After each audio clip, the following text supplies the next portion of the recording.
कैसे हो बच्चों?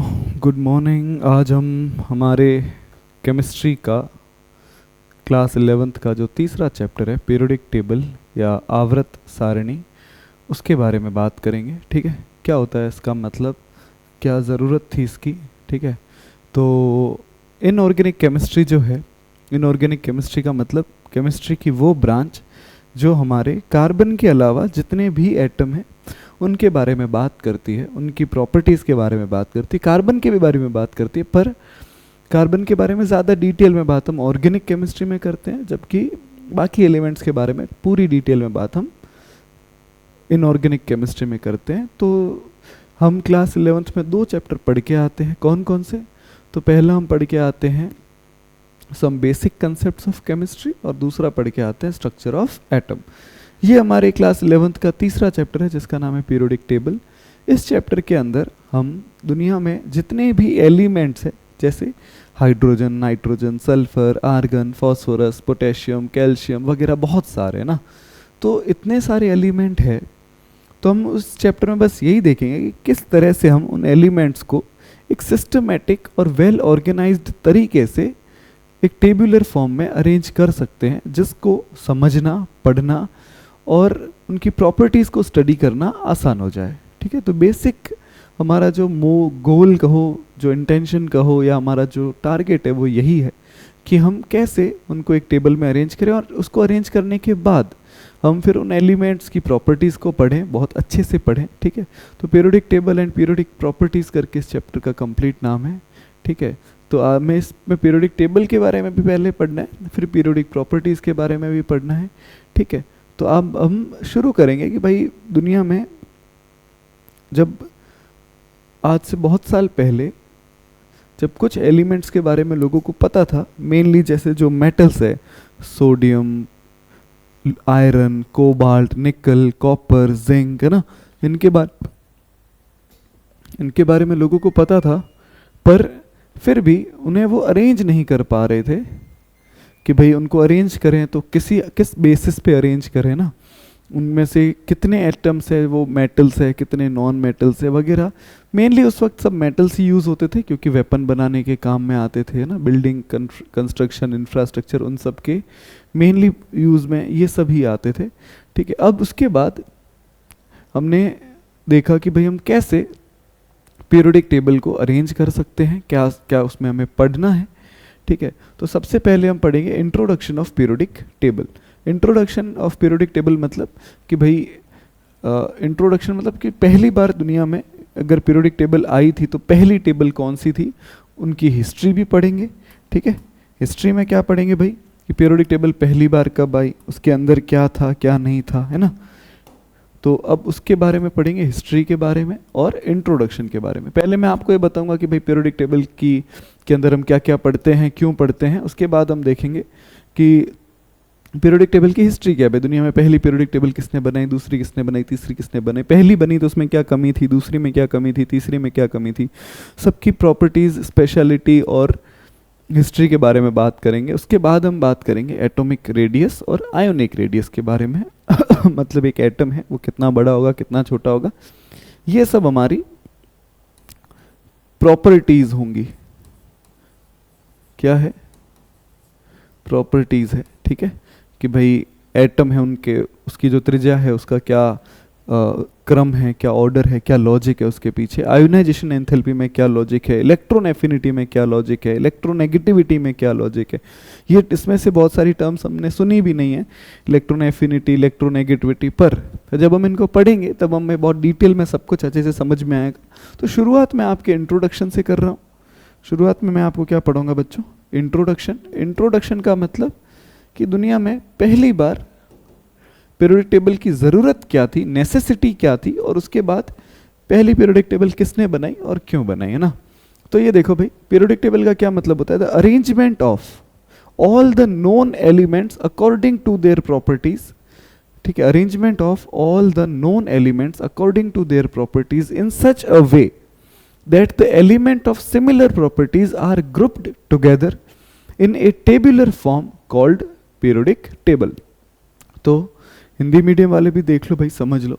ठीक है, कि अरेंजमेंट मतलब एक क्रम जिसमें सभी ज्ञात तत्व है उनको उनके प्रॉपर्टीज या गुणों के आधार पर इस तरीके से उनको हम एक ग्रुप में या एक कह सकते हैं एक समूह में हम उन्हें रखें कि उनकी जो उनका जो रिप्रेजेंटेशन है, उनको जो जिस तरह से प्रदर्शित करते हैं वो एक टेबुलर फॉर्म हो, वेल ऑर्गेनाइज्ड फॉर्म हो। तो बढ़िया एक टेबल की फॉर्म में इसको अरेंज करना है, बट उसका आधार क्या होना चाहिए कि उनकी प्रॉपर्टीज है वो एक जैसी प्रॉपर्टीज एक ही जगह आ जाए। जैसे कुछ जो एलिमेंट एक जैसी प्रॉपर्टी दिखाते हैं वो सब हम एक जगह उन सबको रिप्रेजेंट कर पाएँ। ठीक है, तो ये अपना इसका काम था। अब हम इसके बाद देखेंगे भाई क्या पढ़ना है हमें। ठीक है, अब सुनो बच्चों, अपने डेवलपमेंट ऑफ पीरियोडिक टेबल। अब मैं आपको बताता हूँ दुनिया में पहली जो पीरियोडिक टेबल आई वो लेवॉइजर करके एक साइंटिस्ट थे, उन्होंने तत्वों का पहली बार वर्गीकरण किया था। ठीक है, उसके बाद हमें इन सबको एक एक करके पढ़ना है ना। जैसे पहले हम पढ़ेंगे लेवॉइजर क्लासिफिकेशन ऑफ एलिमेंट्स, लेवॉइजर का तत्वों का वर्गीकरण, डोबेराइनर्स त्रियाद, डोबिनर के त्रियक, ठीक है, और Newlands laws of octaves, Newland के अष्टक का नियम, Lothar Meyers curve, Lothar Meyer का वक्र, मेंडलीव पीरियोडिक टेबल, मेंडलीव की आवर्त सारणी। अब इन सब के बाद ये सारे टॉपिक हमारे इंट्रोडक्टरी है, मतलब ये अपने बेस बनाएंगे कि भाई इन्होंने क्या सोच के पीरियोडिक टेबल बनाई, इन्होंने क्या सोच के बनाई, इनके पीरियोडिक टेबल में क्या लॉजिक था, इनके क्या लॉजिक था, इनके क्या लॉजिक था। और जब हमें इन सब के लॉजिक समझ में आएंगे तो हमें इनकी कमियां भी समझ में आएगी कि भाई इस पीरियोडिक टेबल में इनकी आवर्त सारणी में क्या क्या कमियां थी। उन कमियों को पढ़ के समझ के हम आधुनिक आवर्त सारणी या मॉडर्न पीरियोडिक टेबल की तरफ बढ़ेंगे जो हमारे अभी के टाइम में केमिस्ट्री में हर जगह यूज होती है। ठीक है, तो कुल मिला के अपने को 5 ऐसी आवर्त सारणियाँ या पीरियोडिक टेबल्स पढ़नी है जिनका वर्गीकरण उन्होंने अपने आधार पे किया था, टेबल्स बनाई थी, पर उन सब में कुछ ना कुछ एक दो थोड़ी बहुत कमियां थी। उन कमियों को अच्छे से पढ़ के समझ के फिर आगे चलेंगे। ठीक है, तो ऐसे ही करके हम सबसे पहले लेवॉइजर के बारे में बात करेंगे। ठीक है, तो लेवॉइजर ने क्या बोला भाई, लेवॉइजर आए, लेवॉइजर्स क्लासिफिकेशन ऑफ एलिमेंट्स। लेवॉइजर एक साइंटिस्ट थे, एंटोनी लेवॉइजर थे। उन्होंने पहली बार वर्गीकृत किया था किनको, तत्वों को 2 कैटेगरीज में based on their physical properties. तो हम ऐसे कह सकते हैं कि भाई भौतिक गुणों के आधार पर, किसके आधार पर, भौतिक गुणों के आधार पर तत्वों का वर्गीकरण किया था। ठीक है, वर्गीकरण कैसे करेंगे, तो 2 तरह के तत्व हो सकते हैं, या तो वो तत्व धातु हो सकता है या फिर अधातु हो सकता है। ठीक है, मेटल या फिर नॉन मेटल। तो मेटल क्या होता है, नॉन मेटल क्या होता है, इसका थोड़ा बेसिक जो इंट्रोडक्शन है वो हमें पहले से पता होता है। हम धातुओं के बारे में सुन के आते हैं, धातुओं के नाम हमें पता होते हैं, जैसे आयरन, लोहा है ना, चांदी, कॉपर, तांबा है ना, और कई धातुओं के बारे में हम छोटी कक्षाओं में जान के आते हैं। जैसे हमने स्ट्रक्चर ऑफ एटम में भी कई धातुओं के बारे में पढ़ा था, जैसे chromium, copper, scandium, titanium, vanadium, zinc, निकल, कोबाल्ट है ना। तो यही सब यहाँ पे भी होंगे।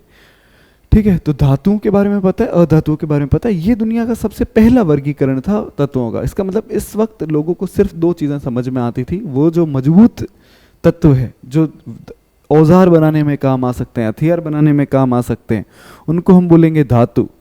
और ऐसे तत्व जो औजार हथियार बनाने में काम नहीं आते, जो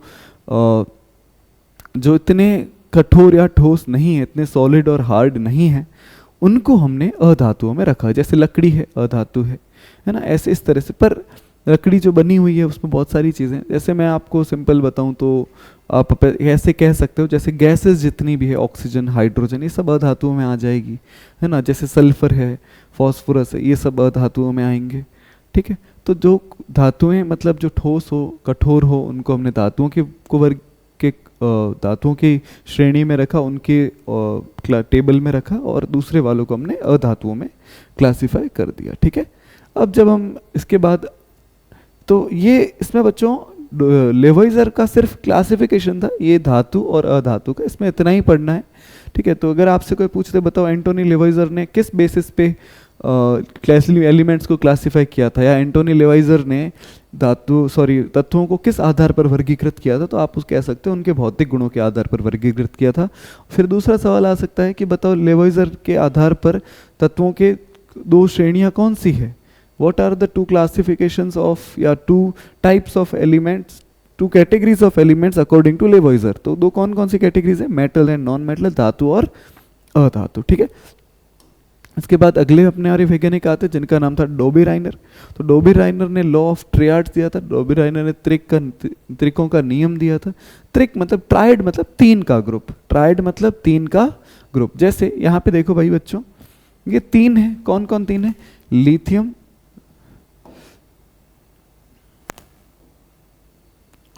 लिथियम, सोडियम, पोटेशियम तीन है, कैल्शियम, स्ट्रोंशियम, बेरियम तीन है, क्लोरीन, ब्रोमीन, आयोडीन ये भी तीन है। तो तीनों तीन तीन के ग्रुप है ना बच्चों, ये तीन, ये भी तीन, ये भी तीन, ये तीन इस तरह से है ना, ऐसे नहीं है, ऐसे है, ठीक है भाई, तीन का है ऑर्डर।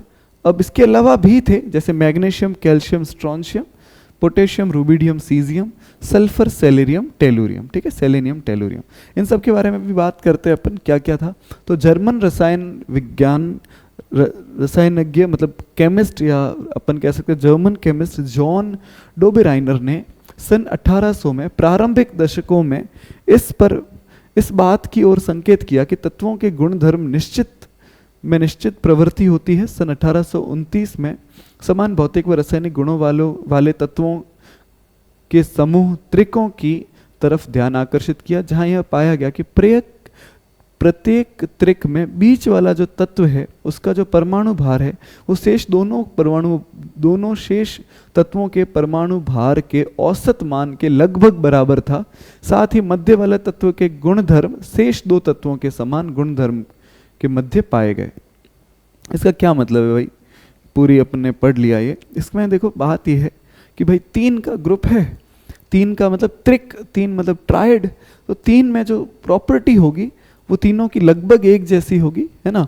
और इनका जो परमाणु भार है, जैसे इसका परमाणु भार क्लोरीन का कितना है 35.5, इसका कितना है 80, इसका कितना है 127।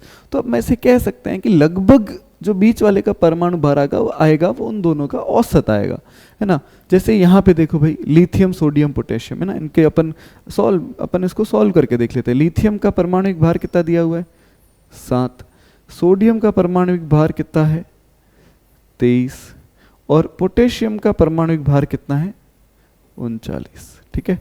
तो देखो अगर मैं लिथियम और पोटेशियम का परमाणुिक भार का अगर औसत ले लूं तो 7 और 39/2 करें तो 7 और 39 कितने हो जाएंगे 46/2 करेंगे या डिवाइड 2 से देंगे तो कितना आएगा 23। तो इसका मतलब इन दोनों के परमाणुिक भार का औसत है वही अपने बीच वाले तत्व का भार है। दूसरा, उसके अलावा जो गुणधर्म होंगे वो भी उनके मध्य होंगे। जैसे इसका जो क्वथनांक होगा या गलनांक जो होगा, जैसे इसका गलनांक मेल्टिंग पॉइंट होगा, इसका जो मेल्टिंग पॉइंट होगा और इसका जो मेल्टिंग पॉइंट होगा, तो इसका जो मेल्टिंग पॉइंट होगा वो न्यूनतम होगा, इसका जो गलनांक होगा वो मान लो न्यूनतम होगा, इसका अधिकतम होगा, तो ये मध्य में आएगा, ठीक है। इसका मैक्सिमम होगा, इसका मिनिमम होगा, तो इसका मॉडरेट आ जाएगा। मतलब ये मैंने आपको एक एग्जाम्पल की तरह प्रॉपर्टी बताई है। तो जैसे गुणधर्म तीनों के एक जैसे होंगे पर बीच वाले के गुणधर्म बाकी दोनों के कंपैरिजन में थोड़े, जैसे ऊपर वाले से थोड़े ज्यादा होंगे, नीचे वाले से थोड़े कम होंगे, ऐसे बीच में मध्य में मिडिल में लाई करेंगे, ठीक है भाई। तो यहाँ पे कैल्शियम और इसी तरह बाकी में भी होगा, एग्जैक्ट हो ऐसा जरूरी नहीं है बट लगभग सेम वैल्यू आएगी। जैसे इसी तरह मैं यहाँ पे देखूं कैल्शियम, स्ट्रोंशियम और बेरियम, है ना। अगर मैं कैल्शियम और स्ट्रोंशियम का वेट ऐसे ऐड करूं तो 40 + 137 डिवाइड बाय 2, तो इन दोनों को जब ऐड करेंगे तो कितना आ जाएगा 177 डिवाइड बाय 2, 177 डिवाइड में 2 में कितना आ जाएगा आपके आ जाएगा 8, है ना, फिर पीछे 1 बच जाएगा, ठीक है। और उसके बाद आप जब ये लिखोगे तो आपके आ जाएगा 88.5 और इसका है कितना 88, तो लगभग बराबर है, ज़्यादा फर्क नहीं है, 0.5 का ही डिफरेंस है। ऐसे सिमिलरली यहाँ पे भी अगर आप देखते हो तो इन दोनों का अगर आप योग करोगे तो वो लगभग इसके आसपास आएगा, एकदम एग्जैक्ट आए ऐसा जरूरी नहीं। यहाँ पे बहुत सारे एलिमेंट्स के सिंबल है जिनका नाम शायद आपको नहीं पता हो, तो अभी के लिए मैं आपको उन सबके नाम बता देता हूँ बच्चों, है ना। जैसे Li क्या है, लिथियम है, ठीक है। Na क्या है, ये हमें पता है वैसे, Na क्या है, सोडियम है। K क्या है, पोटेशियम है। और Ca क्या है, कैल्शियम है। Sr क्या है, स्ट्रोंशियम है। Ba क्या है, बेरियम है, ठीक है। उसके अलावा कौन है भाई, ये क्लोरीन, ये Cl, Br और I, क्लोरीन, ब्रोमीन और आयोडीन, ठीक है। ये तो सब हो गए। अब इनके बारे में बात कर लेते हैं। इसमें देखो भाई Mg क्या है, मैग्नीशियम। Ca क्या है, कैल्शियम। और Sr क्या है, अच्छा ये हमारे हो गए। स्ट्रोंशियम Sr है, वो यहाँ पे है, ठीक है। तो इसके अलावा कौन है भाई, पोटेशियम, रूबिडियम, सीजियम। तो यहाँ पे रूबिडियम सीजियम भी यहीं पे आपको बता देते हैं। Ru क्या है, रूबिडियम है। और ये क्या है, सीजियम,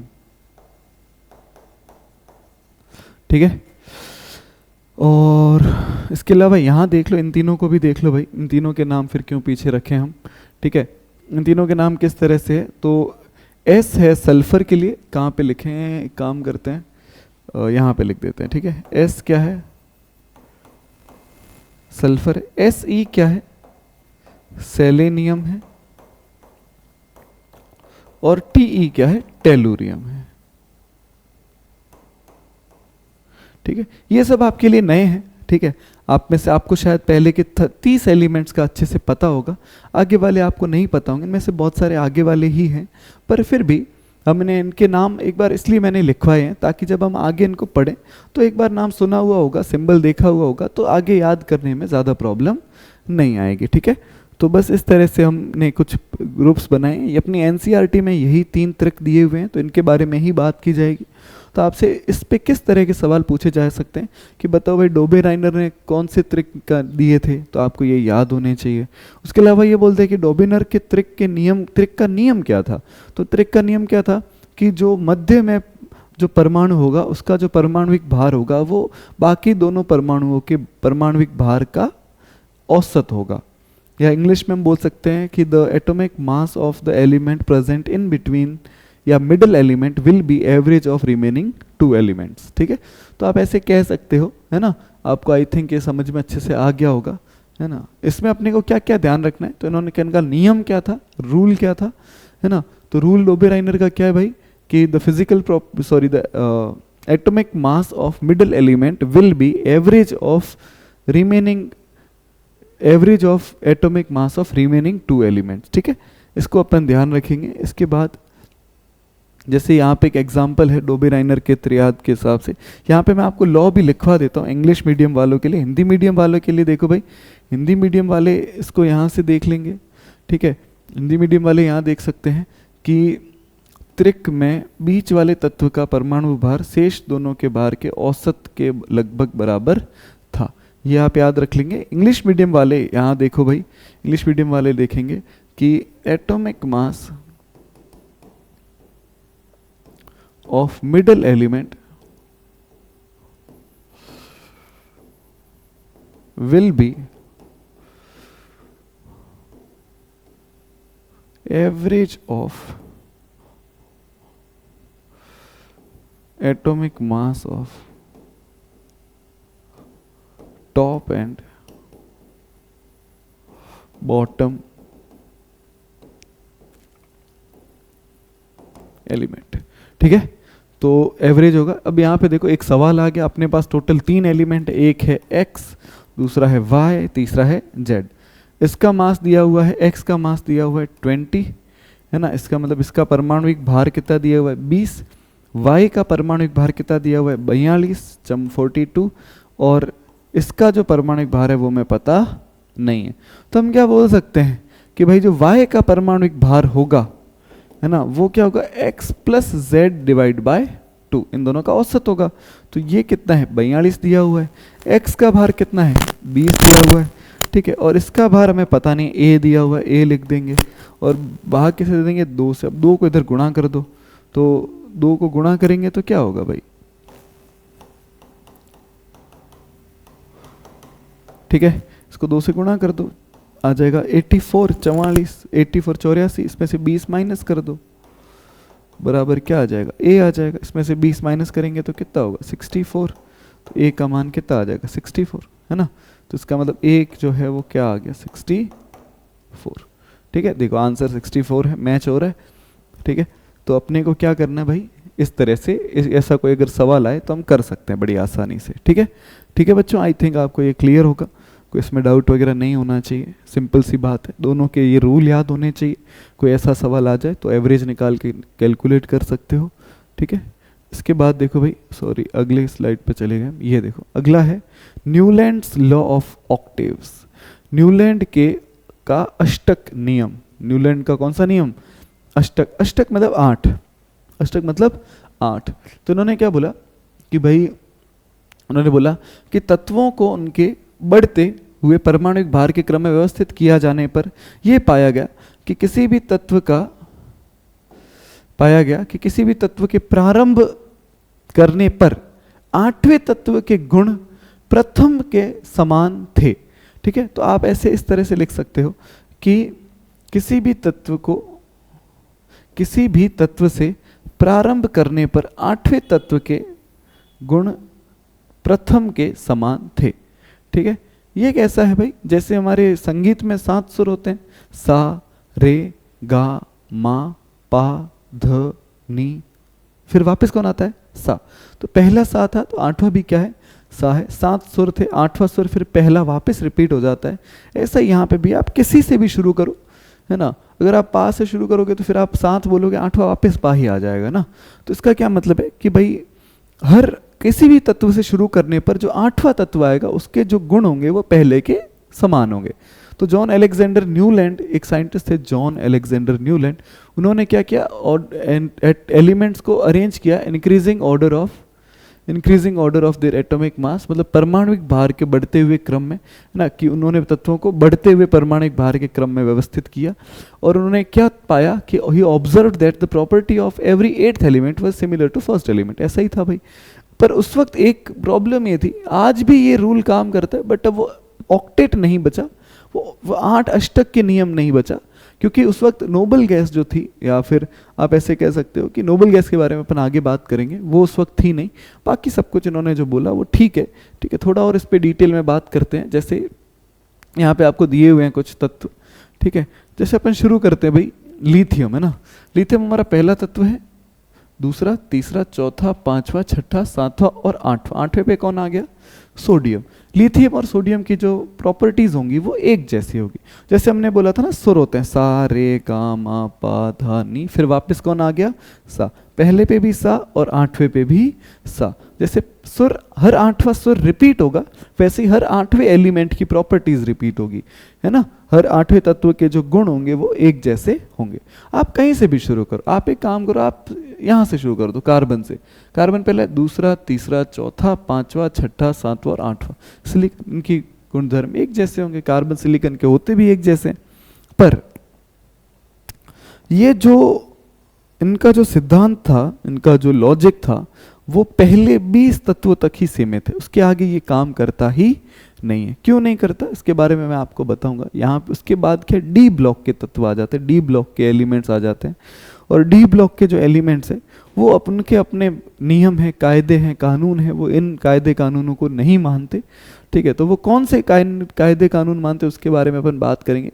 ये अपन को 20 एलिमेंट्स लाइन से वैसे भी याद है, अपन ने किए ही थे, है ना, पहले दूसरे चैप्टर में अपन ने किए थे, lithium, beryllium, boron, carbon, nitrogen, oxygen, fluorine, है ना, sodium, magnesium, aluminium, silicon, phosphorus, sulphur, potassium और कैल्शियम। ये 20 तक लाइन से उन्होंने अरेंज किए, बिल्कुल सही था।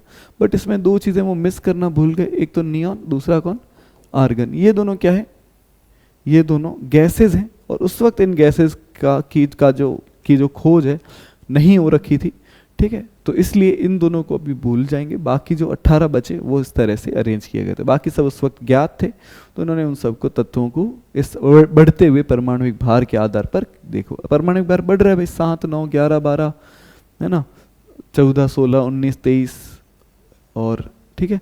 इसके अलावा भी अपन ऐसे कह सकते हैं कि शुरू वाला जो हाइड्रोजन है वो मिसिंग है, और बाद में जो हीलियम है वो भी मिसिंग है, हाइड्रोजन हीलियम भी मिसिंग है, ठीक है। बाकी जितने उस वक्त ज्ञात थे उसमें से उन्होंने कुछ को जो इनके नियम के हिसाब से फिट बैठ रहे थे उनको तो अरेंज कर दिया।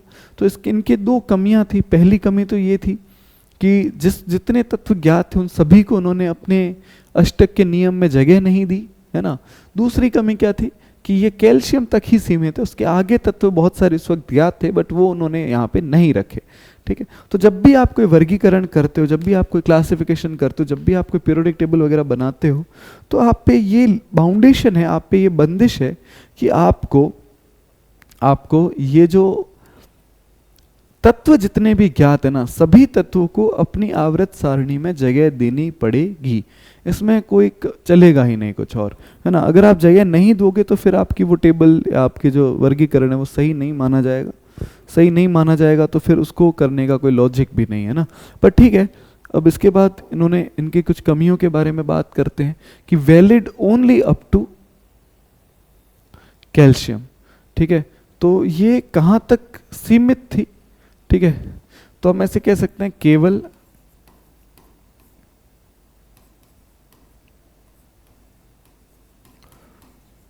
कैल्शियम तक ही सीमित थी, ठीक है। दूसरा, discovery of noble gas failed this law, ठीक है। तो नोबल गैस नोबल गैस को हम क्या कहते हैं कि इनर्ट गैस भी कहते हैं, जो रिएक्ट नहीं करती। तो नोबल गैस की जब डिस्कवरी हुई तो फिर ये जो लॉ था, ये जो नियम था वो फेल हो गया, ठीक है। तीसरा, discovery of heavy metals failed this law. तो और कुछ मेटल्स आए, तो कम ऐसे कह सकते हैं कि नोबल गैसेस और हैवी मेटल्स थे, इनकी जब खोज हुई तो फिर ये वाला जो नियम था ये काम नहीं किया, ठीक है। नोबल गैसेस कौन कौन सी है तो मैं आपको बता देता हूँ, helium, neon, argon, krypton, xenon, radon. नाम याद रखने की कोशिश करेंगे भाई, हीलियम, नियॉन, आर्गन,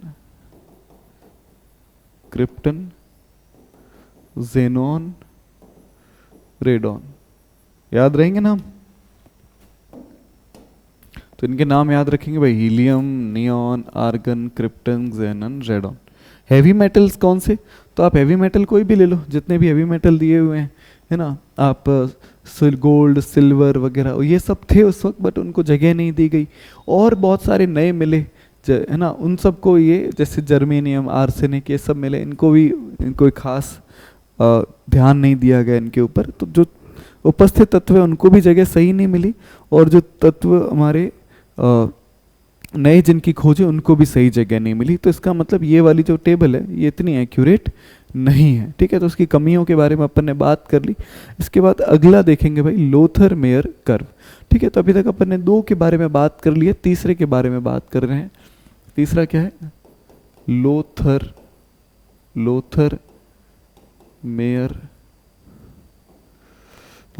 मेयर का वक्र।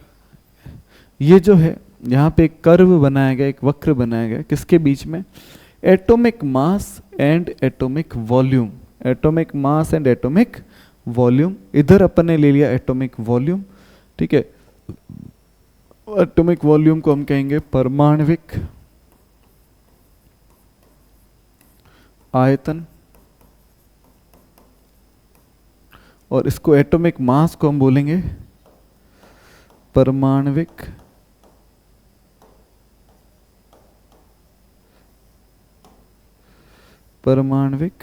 द्रव्यमान, ठीक है। तो परमाणविक द्रव्यमान और अगर परमाणविक आयतन के आधार पर अगर हम एक वक्र बनाए तो हम क्या बोलेंगे कि भाई जिनका परमाणुिक द्रव्यमान सबसे कम होगा वो पहले आ जाएंगे और जिनका द्रव्यमान ज़्यादा होगा वो बाद में आ जाएंगे, ठीक है। अब अगर पहले और बाद में आएंगे तो फिर भाई देखो बढ़ते हुए क्रम में चलते चलो, शुरू में कौन आएगा, लिथियम आ जाएगा, फिर बेरिलियम, फिर कार्बन, फिर फ्लोरीन। उस वक्त जो पता थे, ज्ञात थे, उनको हमने अरेंज किया। अब अरेंज करने के बाद हमें क्या पता चल रहा है कि इस ग्राफ में कुछ ऐसे पीक है, चोटियाँ हैं, ठीक है। जैसे यहाँ पे देखो एक चोटी ये है लिथियम, दूसरी कौन सी है, सोडियम, तीसरी क्या है, पोटेशियम, चौथी क्या है, रुबिडियम, पांचवी क्या है, सीजियम। तो इन सब की जो गुणधर्म है वो एक जैसे होंगे। अगर आप इनको एक तरफ लिखना चाहो तो लिख सकते हो, आप एक तरफ लिख दो lithium, sodium, potassium, rubidium, caesium. इन सब की प्रॉपर्टी एक जैसी होगी। अगर हम इनके जस्ट बाद देखें तो ऐसे चोटी से जैसे नीचे की तरफ जाओगे फिर आपको दूसरे मिल जाएंगे, ठीक है। जैसे आप बोल देखो ये बेरिलियम, मैग्नीशियम, कैल्शियम, है ना, स्ट्रोंशियम, फिर क्या है, बेरियम है। तो इनकी प्रॉपर्टीज भी एक जैसी है, ठीक है। बेरिलियम, मैग्नीशियम, कैल्शियम, स्ट्रोंशियम और बेरियम, तो उन पांच के गुण एक जैसे थे, इनके भी गुण एक जैसे होंगे। इससे हमें काफ़ी कुछ पता चलता है कि बहुत सारे तत्व ऐसे हैं जिनके गुण एक दूसरे से मिलते हैं। तो जब वो गुण मिलते हैं तो उनका जो स्थान होगा इस वक्र में वो भी कुछ एक ही जैसा होगा। जैसे कोई चोटी पे है तो सब चोटी पे हैं, कोई चोटी से ढलान पे है तो सब ढलान पे भाई, है ना। डिक्रीजिंग यहाँ पे है कोई तो यहाँ पे है। इसमें आप देख सकते हो वैसे भाई यहाँ पे सब एक जैसे, तो ये सब इन सब के गुण एक जैसे होंगे, इन सब के गुण एक जैसे होंगे। ये आपको वक्र याद नहीं रखना है, बट इससे ना काफ़ी पता चल गया उन्हें कि भाई जब आप इनको इस तरह से अरेंज करते हो, इस तरह से अगर आप उनको व्यवस्थित करते हो तो आपको काफ़ी कुछ पता चलता है कि हाँ भाई इसमें ये है, इसमें ये नहीं है ना। तो इसके आधार पे आगे वाली जो आवर्त सारणियाँ थी, आगे वाली जो पीरियोडिक टेबल थी, उनको इस वक्र से बहुत फ़ायदा हुआ, है ना।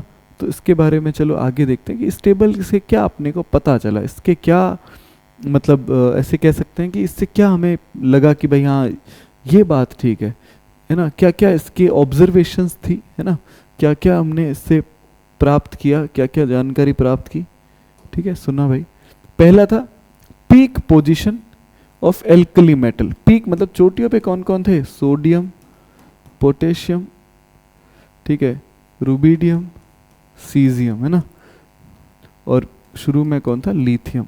तो ये सब जो एलिमेंट्स है ये सब टॉप पे थे। इन एलिमेंट्स को हम एल्कली मेटल्स बोलते हैं। क्या बोलते हैं, एल्कली मेटल, क्षारियम, क्षारीय धातु, ठीक है। क्षारीय धातु क्या होते हैं, अम्ल क्षार वो अपन ने पढ़े थे, है ना, एसिड बेस। तो जो वाटर सॉल्युबल बेस होते हैं या जो पानी में घुलने वाले जो क्षार होते हैं उनको अपन एल्कली कहते हैं, है ना, और क्षारीय धातु बोलेंगे इन्हें। दूसरा है कि डिसेंडिंग पोजीशन। डिसेंडिंग पोजीशन मतलब कि जैसे ही आप चोटी से नीचे की तरफ आओगे तो आपको मिलेंगे एल्कलाइन अर्थ मेटल। चोटी से जैसे ही ढलान पे गए थे तो कौन कौन मिले थे, बेरिलियम, मैग्नीशियम, बेरियम ना, स्ट्रोंशियम, बेरियम और एक कैल्शियम भी बीच में था, एक मिनट,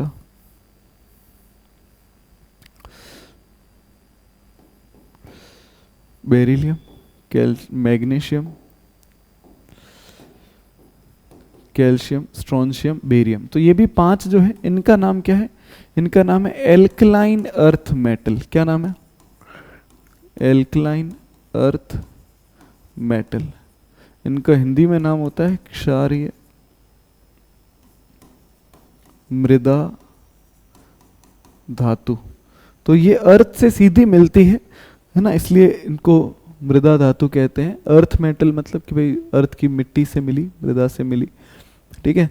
तो पीक पे, चोटी पे आप देखो भाई, आपको चोटी पे सब एक जैसे मिले थे, lithium, sodium, potassium, rubidium, caesium, और चोटी की ढलान पे beryllium, magnesium, calcium, strontium, barium. तो इन दोनों के बारे में उन्होंने बोला कि भाई जैसे ही आप चोटी पे हो तो आपको कौन मिलेगा, लिथियम मिलेगा। उसके जैसे नीचे आओगे तो फिर आपको दूसरी सीरीज मिलेगी ना। इनको दोनों को मैंने आपको यहाँ पे लिखवाया भी था ना, वही बात उन्होंने लोथरमेयर ने इसमें भी की है।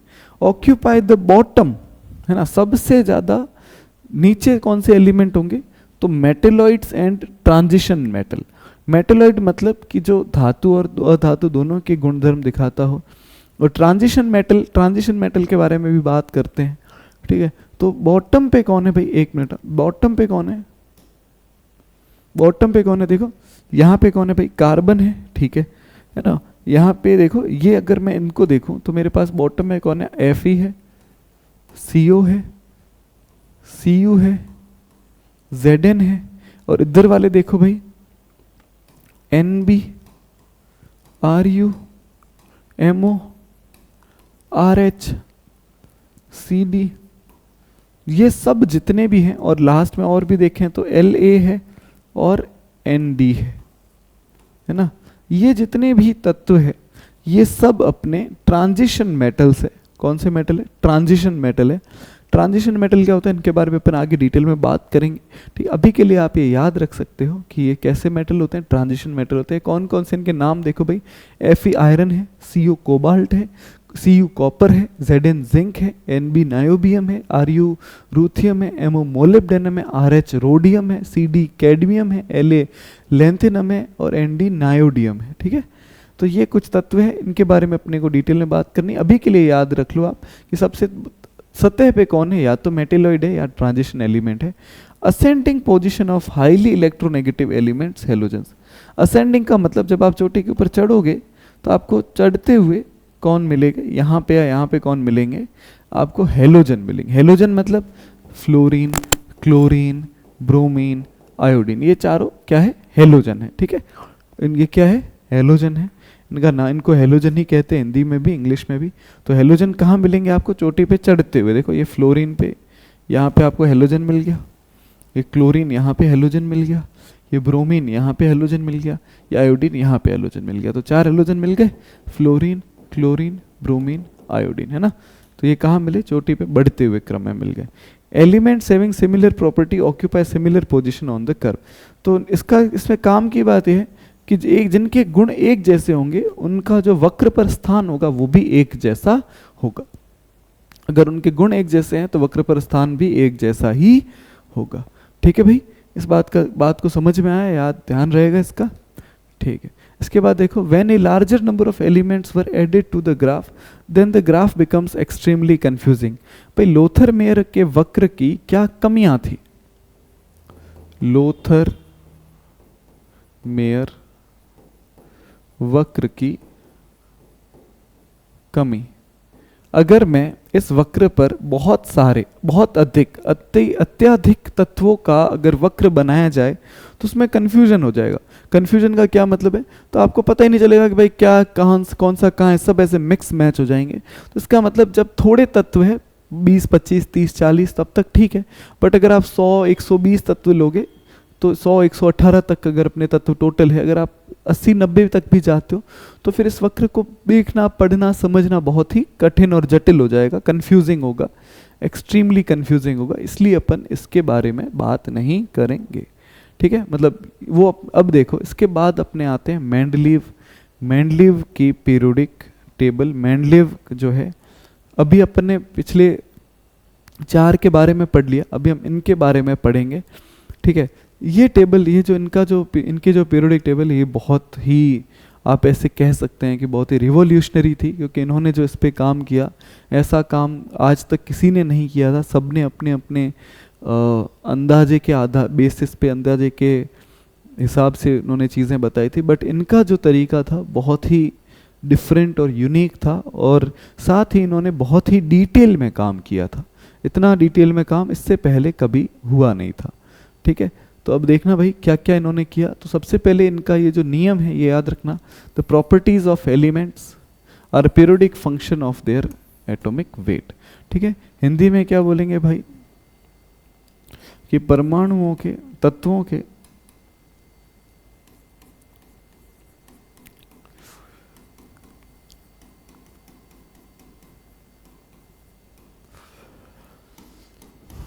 के भौतिक व रासायनिक गुण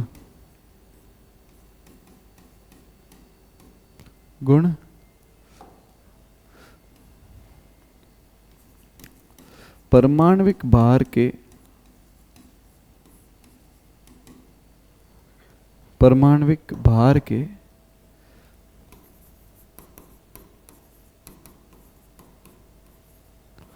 बढ़ते क्रम के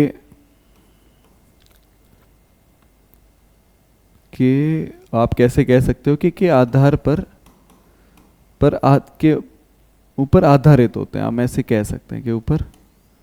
ठीक है, देखना एक बार।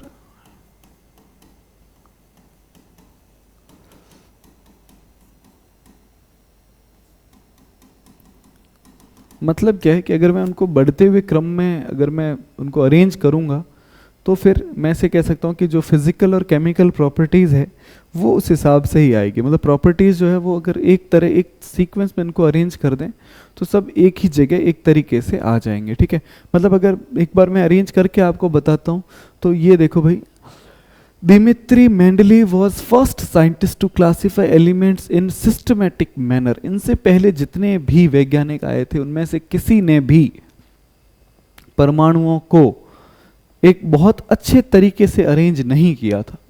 सबने अपने अपने तरीके अपनाए थे, बट किसी का भी तरीका बहुत ऑर्गेनाइज्ड, बहुत सिस्टमेटिक किसी का भी नहीं था, सिर्फ इनका था। और दूसरी बात, इन्होंने एक काम बहुत अच्छा किया था कि उस वक्त जितने भी उपलब्ध तत्व थे, जितने भी प्रेजेंट एलिमेंट थे, उन सब को, हर एक तत्व को अपने आवर्त सारणी में, अपनी पीरियोडिक टेबल में जगह प्रोवाइड करी थी। ठीक है, तो ये इस बात का भी ध्यान रखना है कि उन्होंने उस पीरियोडिक टेबल, अपनी पीरियोडिक टेबल में सभी को जगह दी थी। और इनफैक्ट जो जिन तत्वों की उस वक्त खोज नहीं हो रखी थी, उन तत्वों के लिए उन्होंने खाली जगह भी छोड़ दी, भविष्यवाणी कर दी। उन्होंने बोला कि ये जगह मैं खाली छोड़ रहा हूँ, भविष्य में यहाँ पे कोई तत्व आप देखना, खोज होगी उसकी, वो मिलेगा, उसको यहाँ पे रखा जाएगा, उसका नाम तक ये बता के गए थे, है ना। तो इनका काम जो था वो बहुत ही आप ऐसे कह सकते हो सराहनीय कार्य था।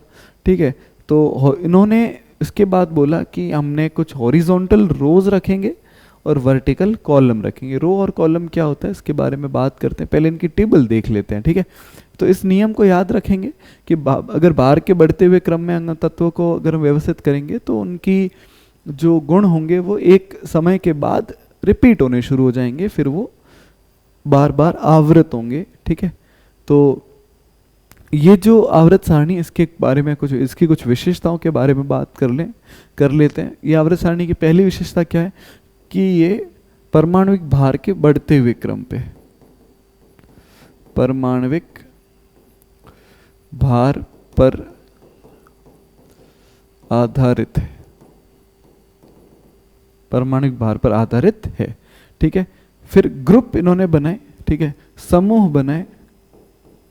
समूह इन्होंने कितने बनाए, 1 से लेके 8 तक समूह बनाए। 1 से लेके 8 तक क्या बनाए, समूह बनाए। ठीक है, और सीरीज उन्होंने श्रेणी बनाई। श्रेणी कितनी बनाई, 12। ठीक है, हॉरिजॉन्टल 12 उन्होंने रोज बनाई, है ना, उनको उन्होंने श्रेणी बोला। ठीक है, तो टोटल ग्रुप के समूह कितने होंगे, 8 होंगे, श्रेणियां कितनी होंगी, 12 होंगी। ठीक है, और तत्व, कितने तत्वों को जगह थी, 63 तत्व उस वक्त ज्ञात थे। ठीक है, और उन सभी के सभी 63 के 63 तत्वों को अपनी आवर्त सारणी में एक उचित स्थान प्रदान किया। साथ ही जो नोबल गैस उस वक्त नहीं थी, क्यों उस वक्त भी जो नोबल गैस, उदासीन जो गैस है, सॉरी इनर्ट गैसेस जो होती है, वो उस वक्त डिस्कवर नहीं हो रखी थी, ये बाद में डिस्कवर होती है। पर फिर भी ये उस टेबल को फिर भी नोबल गैसेस डिस्टर्ब नहीं करते, इनका फिर भी सही सिस्टम चलता रहता है। ठीक है, तो किन किन बातों का ध्यान रखेंगे, तो ये परमाणुक भार के ऊपर आधारित है, 8 इसमें समूह है, 12 इसमें श्रेणियां, 63 तत्व उस वक्त ज्ञात थे, सबको जगह दे दी थी, और नोबल गैस उस वक्त डिस्कवर नहीं हुई थी। ठीक है भाई, अब देखते हैं आगे। तो नोबल गैसेस थी वो बाद में डिस्कवर होती है, नोबल गैस बाद में डिस्कवर होती है। एक विलियम रामसे करके एक साइंटिस्ट थे। ठीक है, उन्होंने इनकी, विलियम रामसे ने मेंडलीव की टेबल में कितने ग्रुप थे, तो 1 से लेके 8 तक थे। तो रामसे ने बोला कि एक हम 0 ग्रुप और बनाएंगे, और 0 ग्रुप में किसको रखेंगे, नोबल गैसेस को। देखो मेंडलीव तो नोबल गैस को नहीं रख पाए, क्यों नहीं रख पाए? क्योंकि उस वक्त नोबल गैसेस की खोज ही नहीं हुई थी। पर जैसे ही हमारे विलियम राम से एक बाद में वैज्ञानिक हुए, उन्होंने बोला कि कोई बात नहीं, जो काम मेंडलीव अधूरा छोड़ के गए उनको, उस काम को मैं पूरा करूंगा और मैं एक नया ग्रुप बनाऊंगा जिस ग्रुप का नाम होगा जीरो ग्रुप या ग्रुप जीरो, ठीक है। और उसमें मैं जितनी भी नोबल गैसेस हैं उन सबको एक जगह रख दूंगा, ठीक है। तो अब हम ऐसे कह सकते हैं कि टोटल ग्रुप कितने हो गए? 9 हो गए। वैसे मेंडलीव ने 8 ही बताए थे, बट जो मेंडलीव टेबल मॉडिफाई हुई, क्या हुई? मॉडिफाई मतलब जिसमें और मतलब सुधार आए, या फिर आप ऐसे कह सकते हो कि और आधुनिक जो थी, है ना, उसमें कितने ग्रुप हो गए? 9 ग्रुप हो गए। और हर एक ग्रुप को 2 हिस्सों में डिवाइड किया जाएगा। मतलब हर एक ग्रुप के, हर एक समूह के 2 हिस्से होंगे। जैसे फर्स्ट ग्रुप है तो फर्स्ट में भी ए और बी होगा। मतलब आप ऐसे कह सकते हो कि एक ग्रुप जो है उसके 2 सब ग्रुप होंगे, 2 सब ग्रुप होंगे। जैसे अपना जो फर्स्ट ग्रुप है उसके 2 ग्रुप आप बना दो, फर्स्ट ए और फर्स्ट बी। तो ऐसे हर ग्रुप के 2 हिस्से होंगे। तो टोटल आप ऐसे कह सकते हो कि अब कितने ग्रुप हो गए? 9 ग्रुप हो गए। पर सभी ग्रुप जो 1 से 8 तक, 1 से 7 तक जो ग्रुप है वो सब 2 टुकड़ों में डिवाइड किए गए हैं। 8वां और 0, मतलब इसमें क्या है, मेरी बात सुनना, टोटल ग्रुप क्या होंगे? 0 होगा,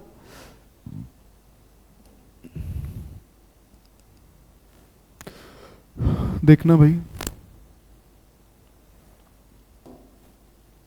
0 होगा, 1A 1B 2A 2B 3A 3B 4A 4B 5A 5B 6A 6B, फिर क्या आएगा? 7A 7B और फिर क्या आ जाएगा? 8। तो टोटल इतने होंगे, क्योंकि 1 से लेके 6 तक, सॉरी 1 से लेके 7 तक सब के 2-2 ग्रुप है। पर जो 0 वाला है और जो 8वां वाला है उसमें कोई भी कुछ भी ऐसा नहीं है, ठीक है। अब इसके बाद क्या होगा देखो भाई, तो these elements were in same सब ग्रुप एग्जिबिट सिमिलर प्रॉपर्टी। जो सेम सब ग्रुप में होंगे उन सब की प्रॉपर्टी एक जैसे होगी। जो 1A में वो सब एक जैसे गुण दिखाएंगे, जो 3B में वो भी सब एक जैसे गुण दिखाएंगे। तो जो सब ग्रुप में है जिनका उप समूह एक जैसा है ना, आप ऐसे कह सकते हो कि जिनका उप समूह एक जैसा है वो सब एक जैसे गुण दिखाएंगे। तो the 8th group consist of 9 elements, and इसमें जो 8वां ग्रुप है उसके अंदर कितने एलिमेंट है, कितने तत्व है? 9 तत्व है। और वो 9 तत्व है वो 3 श्रेणियों में विभाजित है। कितनी श्रेणियों में विभाजित है? कितनी श्रेणियों में विभाजित है? 3 श्रेणियों में भी ये 9 ग्रुप विभाजित है, 9 तत्व विभाजित है। तो इस बात का थोड़ा ध्यान रखेंगे। यही आ गई अपनी सारणी। तो देखो भाई, अभी तक अपन इसके बारे में सब कुछ पढ़ के यहाँ रखे हैं, कोई दिक्कत आनी ही नहीं है, ठीक है। इसमें देखो भाई 12 अपने क्या है, सीरीज में कितनी सीरीज है? 12 है। 1 से लेके 12 तक बोला मैंने। ग्रुप कितने? 0 से लेके 8 तक है कि नहीं है?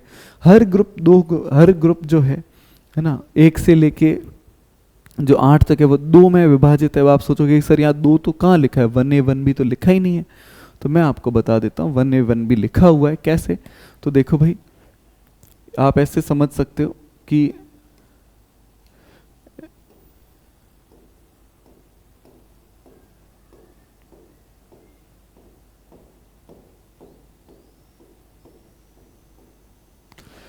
इधर वाले अलग, इधर वाले अलग। मतलब आप इसको कह सकते हो कि ये आपके एक तरह से 1A की तरह काम करेगा और ये आपके 1B की तरह काम करेगा। मतलब hydrogen, sodium, copper, silver, gold एक जैसे अलग हो जाएंगे।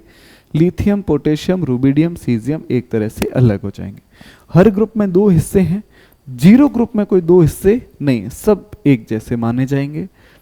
8वें में सब एक जैसे माने जाएंगे, ठीक है। बाकी सब में लगभग दोनों अलग अलग तरह से दिखाए और बताए गए हैं, ठीक है भाई। इस बात का ध्यान रखेंगे। अब ये आवर्त सारणी है, ये किस आधार पर है? बढ़ते हुए परमाणविक भार के आधार पर है, ठीक है, इसमें 63 तत्व उस वक्त ज्ञात थे, सब बता दिए थे। उसके अलावा जो ज्ञात नहीं थे उनका उन्होंने प्रिडिक्शन कर दी थी। ठीक है, तो ये आवर्त सारणी हमारी एनसीईआरटी में दी भी हुई है।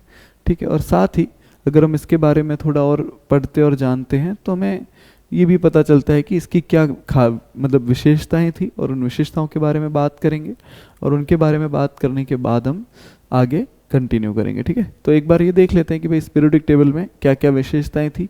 तो ये टेबल आप एक बार देख लो, 2 मिनट आप ये टेबल देखो। ठीक है, मैं आता हूँ, है ना, फिर अपन इसके बारे में, इसकी विशेषताओं के बारे में बात करते हैं। ठीक है,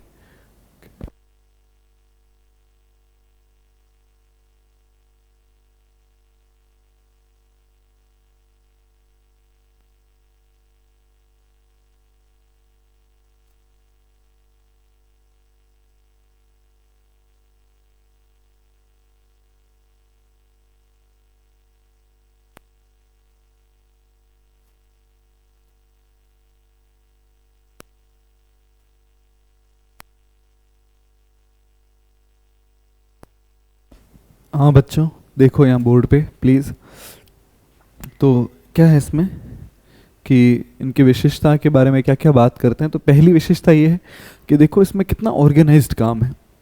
12 श्रेणियाँ एक तरफ, 8 समूह है एक तरफ। ठीक है, सब में बिल्कुल तरीके से सब कुछ रखा हुआ है। ठीक है, तो पहला क्या है कि सिस्टमेटिक क्लासिफिकेशन ऑफ एलिमेंट, है ना, मतलब आप ऐसे कह सकते हो कि व्यवस्थित वर्गीकरण है। कैसा व्यवस्थित?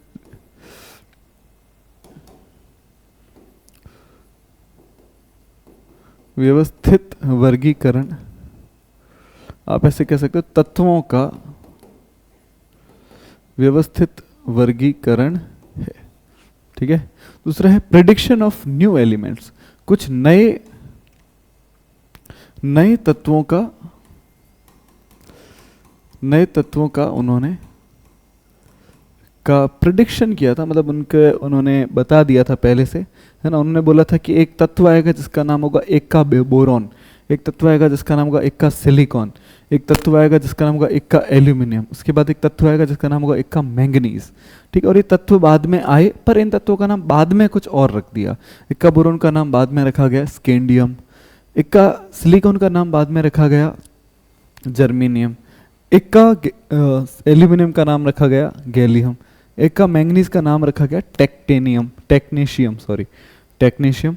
अब क्या है, ये एक का मतलब अपन जो हिंदी में कहते हैं ना एक, मतलब उसके बाद अगला, है ना, अगला तत्व जो आएगा, जैसे जो बोरॉन के बाद आएगा उसका नाम उन्होंने रख दिया स्केंडियम, सिलिकॉन के बाद आएगा उसका नाम रख दिया जर्मेनियम, एल्यूमिनियम के बाद आएगा उसका नाम रखा गैलियम, मैंगनीज के बाद आएगा उसका क्या नाम रखा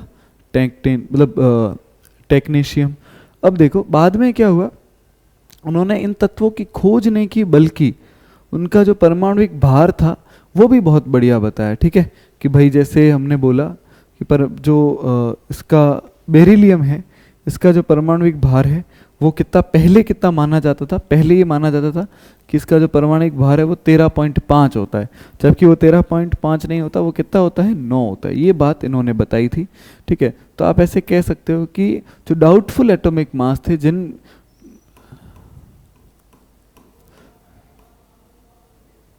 संदेह वाले जो परमाणुविक भार थे,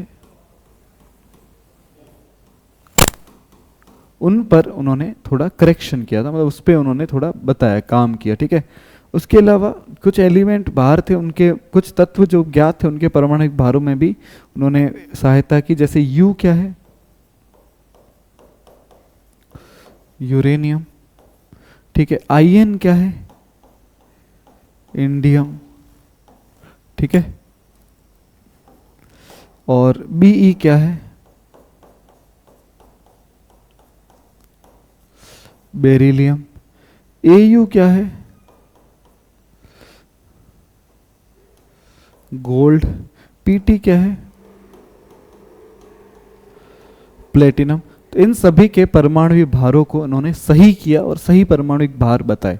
पहले इससे पहले क्या था कि कुछ और चल रहा था, मतलब लोगों को इनके बारे में सही जानकारी प्राप्त नहीं थी, इन्होंने उनकी सही जानकारी, सही परमाणुविक भार भी बताए। ठीक है,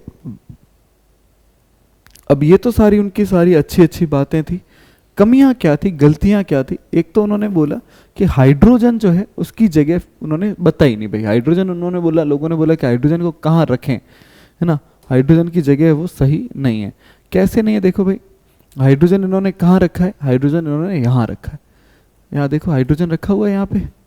तो अगर मैं हाइड्रोजन को देखूँ तो हाइड्रोजन के बाद कौन है? सोडियम। उसके नीचे कौन है? कॉपर। उसके नीचे कौन है? सिल्वर। उसके नीचे कौन है? गोल्ड। तो आपको भी पता है भाई, हाइड्रोजन जो है वो इनमें से तो किसी के भी जैसे, इसके इनमें से किसी के भी जैसे उसके गुण नहीं है। ना तो उसके गुण सोडियम जैसे हैं, ना उसके गुण कॉपर जैसे हैं, ना उसके गुण गोल्ड सिल्वर जैसे हैं, मतलब चांदी जैसे हैं, ना सोने जैसे हैं। जब उसके गुण इनमें से किसी के जैसे है ही नहीं, तो आपने क्या सोच के हाइड्रोजन वहां रखा है कि नहीं? तो ये बात तो सही नहीं है। तो फिर हाइड्रोजन की जो जगह थी उसमें प्रॉब्लम आया कि जो हाइड्रोजन का जो स्थान है, हाइड्रोजन का जो स्थान है,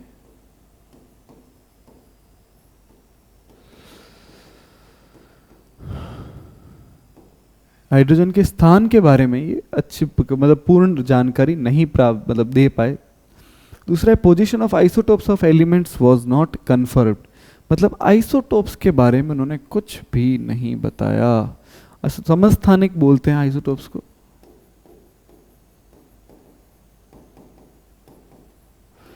ठीक है, ये इनके बारे में कुछ भी नहीं बता पाए। आइसोटोप्स क्या होता है, मैं एक आपको एग्जांपल बताता हूँ। जैसे हाइड्रोजन, हाइड्रोजन हाइड्रोजन के आपके 3 आइसोटोप्स होते हैं। हाइड्रोजन के 3 आइसोटोप होते हैं। इसको बोलते हैं प्रोटियम, इसको बोलते हैं ड्यूटीरियम, इसको बोलते हैं ट्राइटियम। तो इन सब का अगर मैं परमाणुविक संख्या देखूंगा तो तीनों की परमाणुविक संख्या है वो एक जैसी आएगी, एक एक एक मतलब समान आएगी। पर परमाणुविक भार है वो क्या आएगा? अलग अलग आएगा, 1 2 और 3। परमाणुविक संख्या अगर एक जैसी हो, परमाणुविक भार अगर अलग अलग हो, तो फिर उनको हम कहते हैं समस्थानिक या फिर आइसोटोप्स।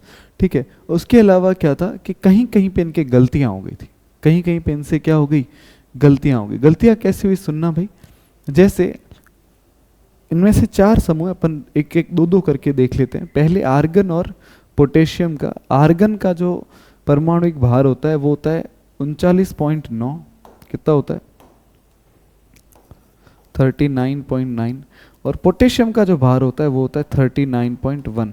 तो अगर हमने परमाणुविक भार के बढ़ते हुए क्रम में इनको अगर व्यवस्थित किया है, हम if we arranged the elements in the increasing order of their atomic mass, then should be follow the rule, but they do not follow the rule. Let us check, है ना।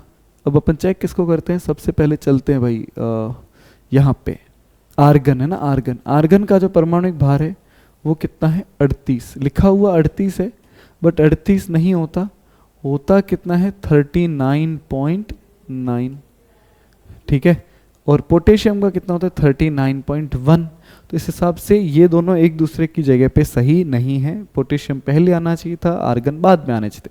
बट जैसे आप पोटेशियम और argon की जगह change करोगे तो फिर उनके जो गुण हैं वो एक दूसरे से मेल नहीं खाएंगे। मेल तो दोनों बातों में से एक बात सही हो सकती है, या तो इनका जो नियम है वो सही हो सकता है, या फिर इनका स्थान सही हो सकता है। स्थान सही नहीं है ना, स्थान सही नहीं है, इसका मतलब इनका गुण है वो भी सही नहीं है। तो इसका मतलब ये वाला जो है यहाँ पे ये कमी रह गई थी। ठीक है, साथ में एक और जगह कमी देखते हैं भाई अपन।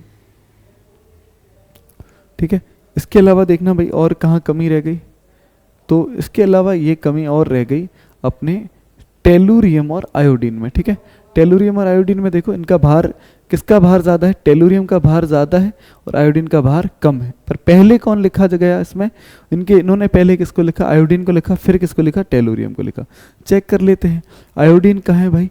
ये रहा आयोडीन 126.9 और टेलुरियम कितना है? 127.6।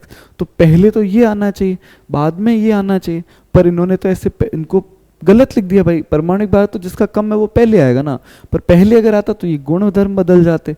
तो इसका मतलब कि इनका जो नियम है वो सभी पे लागू नहीं हुआ, जहाँ पे होना चाहिए था सभी जगह लागू नहीं हुआ, है ना। तो इसका क्या मतलब है भाई, ध्यान रखना कहाँ कहाँ इनकी कमियां रह गई थी, ये आपसे सवाल पूछा जाता है। तो इनका जो इनका कपल्स का कुछ नाम याद रखना भाई, है ना। क्या नाम याद रखोगे? पहला है आर्गन और पोटेशियम, दूसरा है टेलुरियम और टेलुरियम और आयोडीन। तीसरा आप ये देखो थोरियम और जो है P A T H and P A है, ठीक है, इनको भी देख लेते हैं। ठीक है, तो देखते हैं कैसे भाई, यहाँ पे थोरियम अपन कहाँ है अभी ढूंढते हैं। ठीक है, तो थोरियम और उनको अगर अपन देखें तो वहाँ पे भी जगह देखो भाई, ये रहा अपना थोरियम। थोरियम का भार कितना है 232। ठीक है, और उसके अलावा दूसरा अपने को पेयर यहाँ पे दिया हुआ नहीं है, एक मिनट अपन चेक कर लेते हैं। ठीक है, तीसरा वाला समूह देख लेते हैं। तीसरा वाला ग्रुप, चौथा वाला ग्रुप कौन सा है, कोबाल्ट एंड निकल। तो कोबाल्ट का भार कितना दिया हुआ है, कोबाल्ट और निकल का देखते हैं।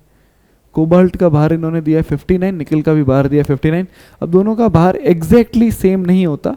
ठीक है, एग्जैक्टली सेम नहीं होता, तो क्या होता है भाई, तो किसका भार ज़्यादा होता है, तो देखो भाई एग्जैक्टली सेम नहीं होता। इसका भार है 58.9, इसका है 58.6। उन्होंने दोनों को 59 लिखा और दोनों को एक के पीछे एक लिख दिया। इसका 58.6 है, सॉरी 9 है, इसका भार ज़्यादा है।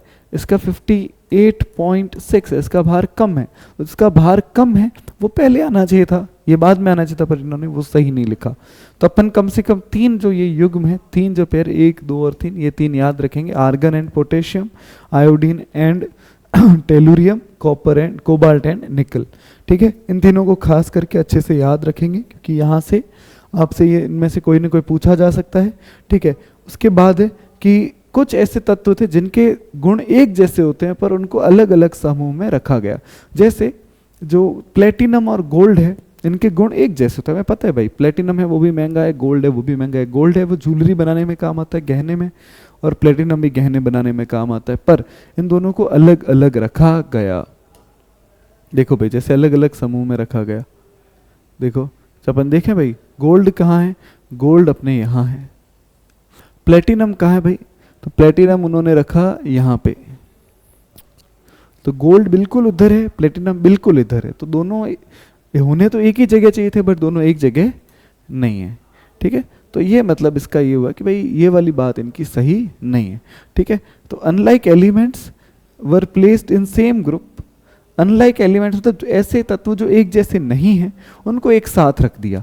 जैसे एल्कली मेटल और कॉइनेज मेटल, इनको एक साथ रख दिया। कॉइनेज मतलब वो वाले मेटल जो बहुत पुराने समय से चलते आ रहे हैं, है ना। कॉइनेज मेटल कौन से, जो पुराने समय से, बहुत पुराने समय से चलते हुए आ रहे हैं, उनको। और एल्कली मेटल को, एल्कली मेटल कौन से, लिथियम, सोडियम, पोटेशियम, वो सब एक साथ आप कैसे रख सकते हो, उनके जबकि गुण एक जैसे नहीं होते। यहाँ पे देखो भाई, यहाँ पे देखो, ये कॉइनेज मेटल है।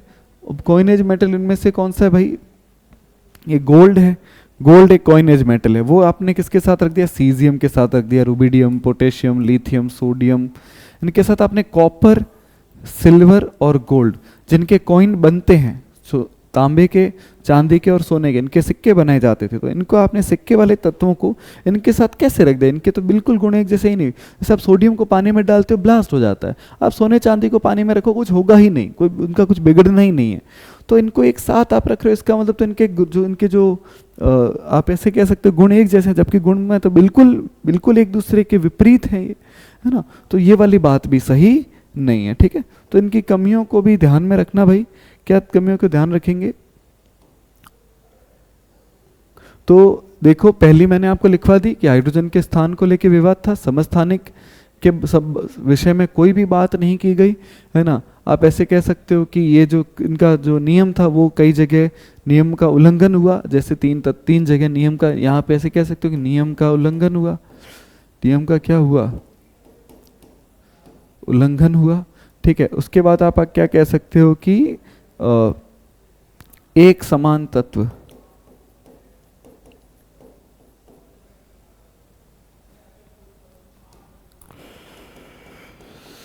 गुणों वाले तत्व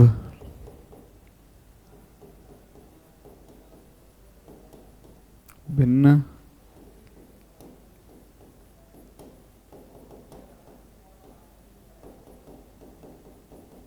रखे गए। और इसका विपरीत, असमान गुणों वाले तत्व एक समूह में रखे गए।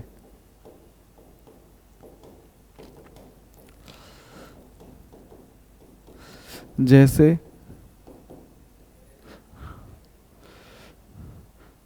जैसे आप यहाँ कह सकते हो, जैसे मैं आप ऐसे कुछ नाम दे दो, जैसे भाई AU AG CU and NAKLI, तो ये सब एक साथ आपने रखे, बट जबकि एक जैसे तो नहीं है ना।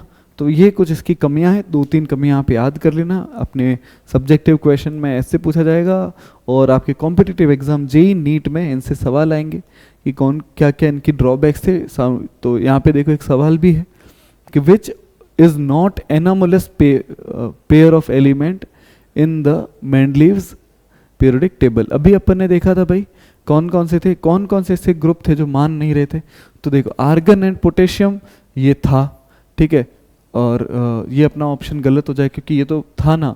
कोबाल्ट और निकल ये भी था, TE एंड आयोडीन ये भी था, ये भी ऑप्शन गलत। पर एल्यूमिनियम और सिलिकॉन जैसा कुछ वहाँ पे लिखा हुआ नहीं था। देख लो एक बार अगर आप भूल गए हो तो।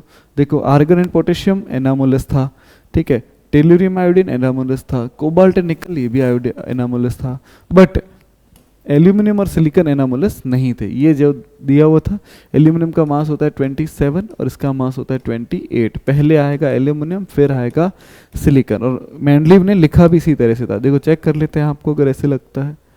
देखो ये रहे एल्यूमिनियम और सिलिकॉन बिल्कुल सही जगह पे है भाई। एल्यूमिनियम कहाँ है, एल्यूमिनियम ये रहा 27 पे, सिलिकॉन कहाँ है 28 पे, दोनों एक दूसरे के आगे पीछे हैं, बिल्कुल सही है। इसका मतलब ये वाला ऑप्शन सही हो जाएगा, ठीक है। तो इस तरह के सवाल पूछे जाते हैं, ठीक है।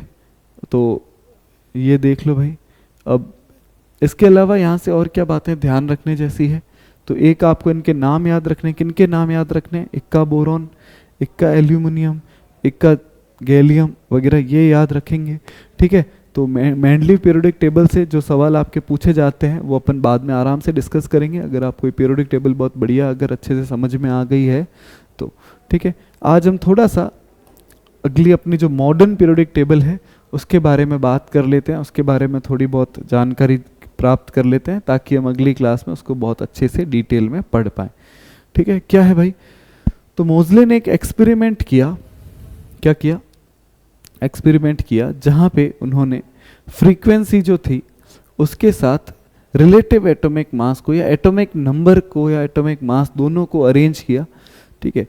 अब क्या है भाई देखना, जब उन्होंने परमाणविक भार लिया है ना, परमाणविक क्या लिया, परमाणविक भार लिया, तो इसमें देखो भाई ये ना ऐसे सीधी लाइन में नहीं जा रही, कुछ जो है तत्व वो उसमें अलग अलग आ रहे। पर जैसे ही वो परमाणविक भार की जगह परमाणविक संख्या लेते हैं,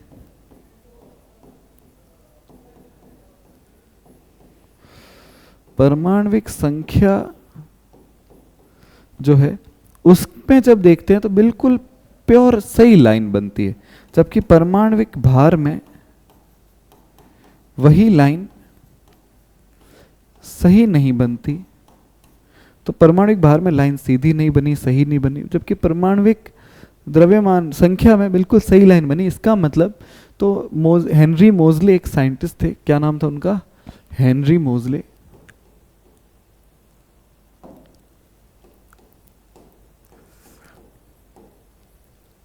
हेनरी मोज़ले ने क्या बोला कि अब तक सभी परमाणविक भार के पीछे लगे हुए थे कि परमाणविक भार, एटॉमिक मास का इंक्रीजिंग ऑर्डर, एटॉमिक मास का इंक्रीजिंग ऑर्डर, इसलिए सभी के टेबल में कुछ ना कुछ कमियां रह गई, कुछ ना कुछ दिक्कतें रह गई। पर अगर मैं परमाणविक भार की बजाय मतलब एटॉमिक मास की बजाय एटॉमिक नंबर लेता हूं तो मेरे को स्ट्रेट लाइन दिख रही है। इसका मतलब यहाँ सारी प्रॉपर्टीज एकदम सिस्टमेटिक होगी और जो भी कमियां थी उन कमियों को भी दूर किया जा सकता है, ठीक है। यहाँ देखना भाई, तो इसका मतलब उन्होंने ये बोला कि एटॉमिक नंबर है वो ज़्यादा बढ़िया है, ज़्यादा फंडामेंटल प्रॉपर्टी है, अधिक मूल, आप ऐसे कह सकते हो कि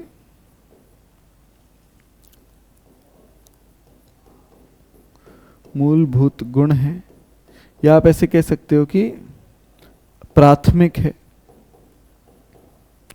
ना, कि भाई ये जो है ये ज़्यादा बेसिक या ज़्यादा फंडामेंटल प्रॉपर्टी। आप अभी तक एटॉमिक मास के पीछे क्यों भाग रहे हो? एटॉमिक मास के कंपैरिजन में अगर आप एटॉमिक नंबर के ऑर्डर पे जाओगे तो आपको ज़्यादा एक्यूरेट टेबल मिलेगी, ज़्यादा एक्यूरेट डेटा मिलेगा, और जो कमियां रह गई थी इस समस्थानिक के स्थान को लेके, हाइड्रोजन के स्थान को लेके, एक जैसे तत्वों को समान ग्रुप में ना रखने का, या असमान तत्वों गुणों वाले तत्वों को एक ही समूह में रखना, ये सब दिक्कतें हैं वो सब क्या हो जाएगी, समाप्त हो जाएगी अगर आप क्या करो, अपना जो आधार है वो ही बदल दो। आधार कैसे बदलेंगे? तो अब तक आप क्या चल करते हुए आए हो, तो आपने अभी तक परमाणविक संख्या के आधार पर, परमाणविक भार के आधार पर सब कुछ किया था। अब क्या करो, आप परमाणविक भार को छोड़ के परमाणविक संख्या के आधार पर इनको अरेंज करो, आपके सब कुछ ऑर्डर वगैरह सही आएगा। ठीक है, तो इन्होंने बोला कि the physical and chemical properties of elements are periodic table of periodic function of their atomic number. तो एटॉमिक मास नहीं बोला इन्होंने, क्या बोला, एटॉमिक नंबर। तो परमाणविक भार की बजाय इन्होंने किस बात पे ज़्यादा ध्यान दिया, परमाणविक संख्या पर। तो परमाणविक संख्या पर आधार भार देने, मतलब परमाणविक संख्या पर ज़्यादा ध्यान देने से क्या फ़ायदा होगा कि इस पीरियोडिक टेबल में, इस आप आवर्त सारणी में कोई कमियां ही नहीं है, मतलब बिल्कुल ना के बराबर कमियां हैं, कुछ कमियां है बट अभी फिर भी अगर आज हम इस टेबल का यूज़ कर रहे हैं, इस आवर्त सारणी का उपयोग ले रहे हैं, इसका मतलब कि ये काफ़ी एक्यूरेट है और बहुत सही से हमें जानकारी देती है। मॉडर्न पीरियोडिक टेबल देखो, अब इसके बारे में थोड़ी कैरेक्टरिस्टिक्स बात के बारे में बात कर लेते हैं। तो ये किसके ऊपर आधारित है, ये किसके ऊपर आधारित है, ये आपके आधारित है परमाणविक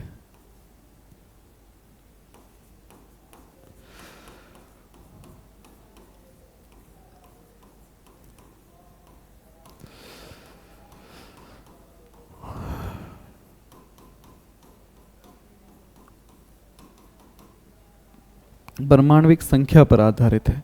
ठीक है, इसमें क्या है, 9 वर्टिकल कॉलम है जिनको हमने ग्रुप बोला। इसमें कितने समूह हैं, 9 है। ठीक है, और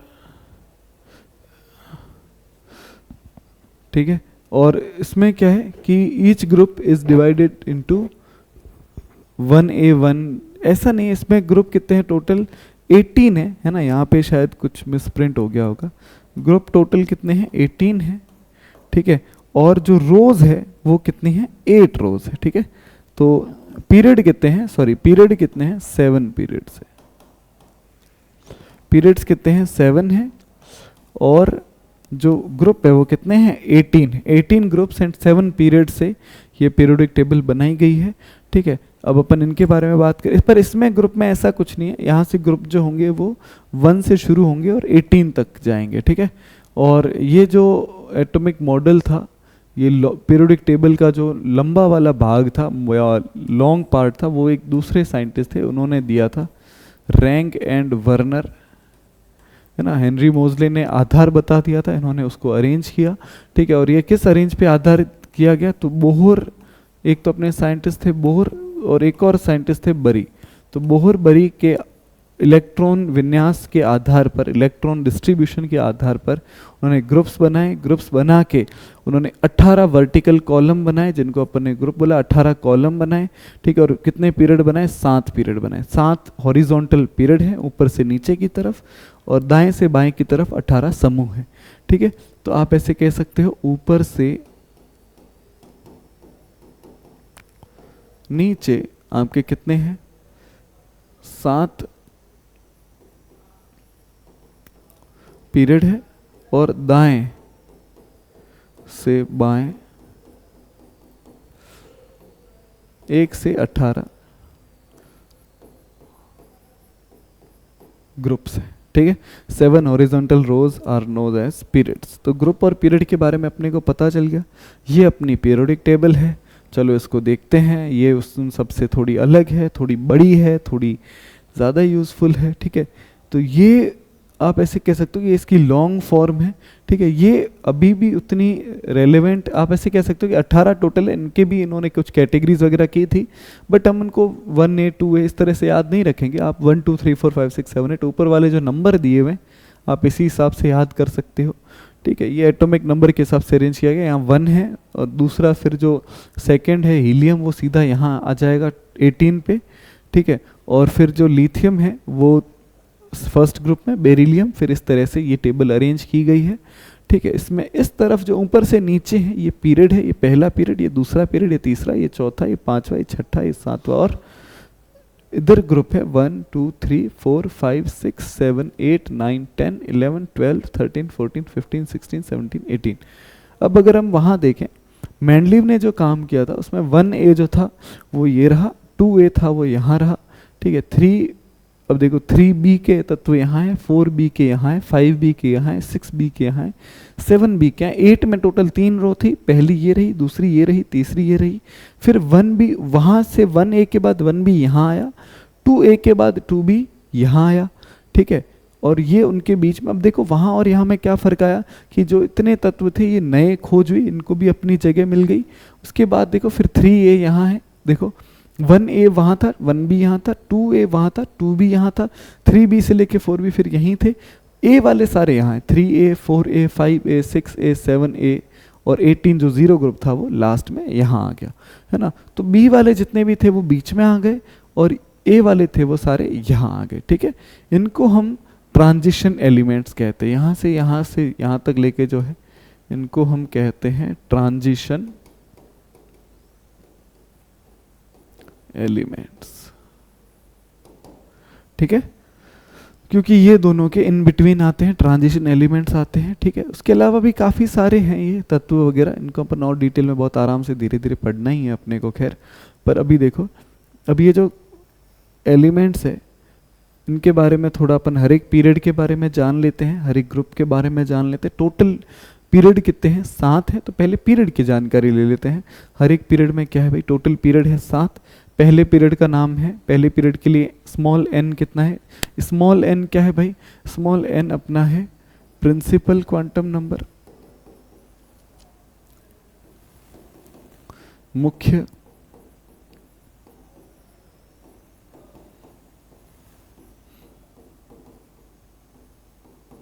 क्वांटम संख्या 1 2 3 4 5 6 7, ठीक है। अब देखो 1 में 1s आता है, 2 में 2s 2p, 3 में 3s 3p, और फिर देखो 3p के बाद 4s भरते हैं, 4s भरते हैं तो हम यहाँ आ गए। 4s के बाद आएगा 3d 4p, इसी तरह 4p के बाद कौन आएगा? 5s, फिर आएगा 4d, फिर आएगा 5p, है ना। 6s 4f 5d 6p, 7s 5p 6d 4p।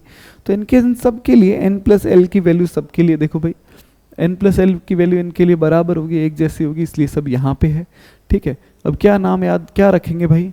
आप ऐसे बोल सकते हो कि फर्स्ट जो अपने पीरियड है उसमें कितने एलिमेंट है? फर्स्ट जो अपने पीरियड है उसमें कितने तत्व है? 2 है। दूसरे वाले में कितने हैं? 8 है। तीसरे वाले में कितने हैं? 8 है। चौथे वाले में कितने हैं? 18 है। उसके बाद पांचवे में भी कितने हैं? 18 है। छठे में कितने हैं? 32 है। और लास्ट वाले सातवें में भी कितने हैं? 32 है। अब आप बोलोगे कि सर हमें कैसे याद रहेगा कि इसमें कितने हैं? तो इसमें देखो भाई, आप ऐसे देखो, पहले में अपन किस किस को भरेंगे? 1s को ही भरेंगे खाली। 1s में कितने इलेक्ट्रॉन आते हैं? 2 इलेक्ट्रॉन आते हैं, तो 1s में 2 इलेक्ट्रॉन आ गए। इसमें तत्व भी कितने हैं? 2 है। इसमें कितने आते हैं? 2s में आते हैं। p में कितने आते हैं? 6। तो 2 + 6 कितने हो गए? 8 हो गए। 3s 3p, s में 2 p में 6, तो 2 + 6 = 8। अब देखो यहाँ पे देखो 3p के बाद 3d से पहले 4s आएगा, तो इसका मतलब आप 4th में पहुंच गए। अब आप 4th में पहुंच गए तो 3d को भी आपको 4th पीरियड में ही रखना पड़ेगा, उसमें कोई काम कुछ और चलेगा ही नहीं। तो 4s में आएंगे 2, 3d में कितने आते हैं? 10, p में कितने आ जाएंगे? 6। तो 2 और 10 12, 12 और 6 18। तो इनको आप जोड़ दो, 2 + 10 + 6 = 18। इसी तरह यहाँ देखो 5s में 2, 4d में 10, 5p में 6, तो 2 + 10 + 6 = 18। फिर इसके अगले वाले में 32 कैसे? 6s में 2 है, 4f में 14, f में कितने आते हैं? 14, ठीक है। d में कितने आएंगे? 10 आएंगे। p में कितने आएंगे? 6 आएंगे। तो 2 + 14 + 10 + 6 = 32। ऐसे ही नीचे यहाँ पे भी आपके कितने आ जाएंगे? 2 + 14 + 10 + 6 = 32। तो इन दोनों में 32 आ जाएंगे। आप ऐसे भी कह सकते हो कि पहले वाले में 2 है, फिर सेम नंबर रिपीट कर दो। 2 के बाद 8, 8 के बाद 18, 18 के बाद 32, तो 2 8 8 18 18 32 32, ठीक है, इस तरह से याद रखेंगे। तो इसमें आपको कन्फ्यूजन नहीं होना चाहिए, इनको याद रखना है, ठीक है। अब एलिमेंट कहाँ से कहाँ तक होंगे, तो अपने को पहले के 20 तो याद है भाई, पहले के 20 याद है। अगर इसमें मतलब पहले वाले में 2 आए तो इसका मतलब पहला और दूसरा यहाँ आ गए, ठीक है। तीसरे वाले में 8 है, मतलब 3 से लेके 10 तक अगले वाले में आ गए, अगले वाले में उसके अगले वाले में फिर 8 आएंगे, इसका मतलब 11 से लेके 18 तक उसके अगले में आ गए। उसके बाद और 18 आएंगे, इसका मतलब आप 19 से लेके 18 तक यहाँ भेज दो। तो फर्स्ट पीरियड में हाइड्रोजन हीलियम आ गए, थर्ड एलिमेंट लिथियम होता है, 10वां नियॉन होता है, तो लिथियम से लेके नियॉन तक यहाँ आ गए। फिर उसके बाद 19वें नंबर पे पोटेशियम आता है, तो 11वें नंबर पे सोडियम आता है, सोडियम से लेके आर्गन तक 8 यहाँ आ गए। फिर उसके बाद देखो अगले वाले में कितने 18 है, तो पोटेशियम से लेके क्रिप्टॉन तक, ये तो मैं पोटेशियम का तो पता है, क्रिप्टॉन अब याद हो जाएगा, तो क्रिप्टॉन तक यहाँ तक इसको याद, मतलब ये यहाँ आ गए। फिर उसके बाद देखो 37 रूबिडियम से लेके जेनॉन तक यहाँ आ गए, सीजियम से लेके रेडॉन तक यहाँ आ गए, ठीक है, फ्रेंशियम से लेके ओगेनीज तक यहाँ आ गए। तो इसका मतलब ये वाले एलिमेंट इस तरह से आ गए। ये शॉर्टेस्ट है, इसमें शॉर्टेस्ट क्यों है, क्योंकि इसमें कितने एलिमेंट है, 2 ही है, 2 है तो ये सबसे छोटा है, ठीक है। 8 वालों को हम छोटा बोलेंगे भाई, 2 शॉर्टेस्ट है मतलब 2 है, 8 वाले शॉर्ट हो जाएंगे, ठीक है। 18 वाले लॉन्ग आप मान लो, और उसके बाद 32 वाला लॉन्गेस्ट है, और जो उसके लास्ट वाला है उसमें कुछ तत्व है, कुछ एलिमेंट्स है जिनकी डिस्कवरी अभी तक भी हुई नहीं है, उनकी डिस्कवरी अभी तक भी होनी क्या है, बाकी है, इसलिए हमने उसको क्या बोला, अधूरा है या इनकम्प्लीट है, ठीक है भाई। तो यहाँ तक अपन ने इसके बारे में बात कर ली। अब देखेंगे इसके बाद, तो इसके बाद देखना बच्चों, थोड़ा मैं आपको और आइडिया दे देता हूँ, ठीक है। अपन इस पीरियोडिक टेबल को ही देख लेते हैं। अगर इस टेबल को देखें तो मुझे इस टेबल में से कुछ कुछ ऐसा दिख रहा है कि ये पूरी पीरियोडिक टेबल कुछ हिस्सों में अलग अलग विभाजित की गई है। जैसे ये हिस्सा अलग है, ये एक बीच में अलग हिस्सा आ गया, फिर ये हिस्सा अलग दिख रहा है। तो आप इन 3-4 अलग अलग हिस्सों के बारे में अपन एक एक करके बात करेंगे। जब हम ग्रुप की बात करेंगे ना, पीरियड की बात तो ऐसे थी, तो ऐसे में तो कोई वर्गीकरण ही नहीं, साथ में सब आ गए, है ना। ये जो पीछे नीचे रह गए इनके बारे में अपन आराम से बाद में बात करेंगे। पहले यहाँ देखो, जब मैं ग्रुप की बात करूंगा तो 1 और 2 ग्रुप जो है, 1 और 2 ग्रुप जो है ये अलग है ना। इसको हम बोलते हैं एस ब्लॉक। क्या बोलते हैं, एस ब्लॉक, ठीक है। और यहाँ से 13 से लेके 18 तक है, देखो ये सब ए वाले थे, तो ये सब अलग ग्रुप है, इसको हम बोलते हैं पी ब्लॉक, ठीक है। फिर देखो यहाँ 3 से लेके ट्रांजिशन एलिमेंट वाले जितने हैं ये और अलग है, इसको हम बोलते हैं डी ब्लॉक, ठीक है। और उसके बाद नीचे जो ये लास्ट वाले हैं, ये इसको अपन बोलते हैं एफ ब्लॉक। तो इस पूरी पीरियोडिक टेबल को हम 4 अलग अलग ब्लॉक में तोड़ सकते हैं। पहला आएगा एस ब्लॉक, दूसरा आएगा पी ब्लॉक, तीसरा डी ब्लॉक, चौथा एफ ब्लॉक। लेफ्ट से राइट की तरफ जाओगे तो पहले एस ब्लॉक आएगा, फिर डी आएगा, फिर एफ आएगा। पर ग्रुप्स में ये लास्ट वाला एफ ब्लॉक है वो कंसिडर नहीं करेंगे, उसके बारे में अपन अलग से बात करेंगे। तो हमें ग्रुप पढ़ने के लिए बेहतर ये है कि पहले हम इसको पूरी पीरियोडिक टेबल को अलग अलग हिस्सों में तोड़ दें, विभाजित कर दें, उसके बाद हम इनको एक एक करके पढ़ और समझ सकते हैं, ठीक है। तो अब क्या है कि भाई ये वाला एस ब्लॉक है, फिर पी ब्लॉक पढ़ेंगे, फिर डी ब्लॉक पढ़ेंगे, फिर एफ ब्लॉक पढ़ेंगे। तो इसका मतलब सबसे पहले हम ग्रुप नंबर 1 और ग्रुप नंबर 2 पढ़ेंगे। ग्रुप नंबर 1 और ग्रुप नंबर 2 पढ़ेंगे। देखो भाई, तो ग्रुप नंबर 1 और 2 पढ़ते हैं, इसका जिसका नाम है एस ब्लॉक, ठीक है। तो एस ब्लॉक में हम क्या बोलेंगे, एस ब्लॉक के अंदर ग्रुप कौन से आएंगे, तो आएगा ग्रुप 1 एंड ग्रुप 2, ठीक है। तो अब ये ऐसा क्यों हुआ, ग्रुप 1 और ग्रुप 2 के ही तत्व क्यों आए, तो मैं अभी आपको यहाँ पे बता भी देता हूँ कि भाई अपना जो ग्रुप है 1 है, और यहाँ पे मैं लिख देता हूँ ग्रुप 2। ग्रुप 1 में होगा हाइड्रोजन, हाइड्रोजन नहीं होगा सॉरी, लिथियम, और लिथियम के बाद sodium, potassium, rubidium, caesium, francium. इनके नाम भी लिख लेते हैं, ठीक है। इधर कौन आएगा, beryllium, magnesium, calcium, strontium, barium, radium, ठीक है। इनके बारे में बात करते हैं। इसका नाम क्या है, लिथियम, इसका क्या नाम है? Sodium.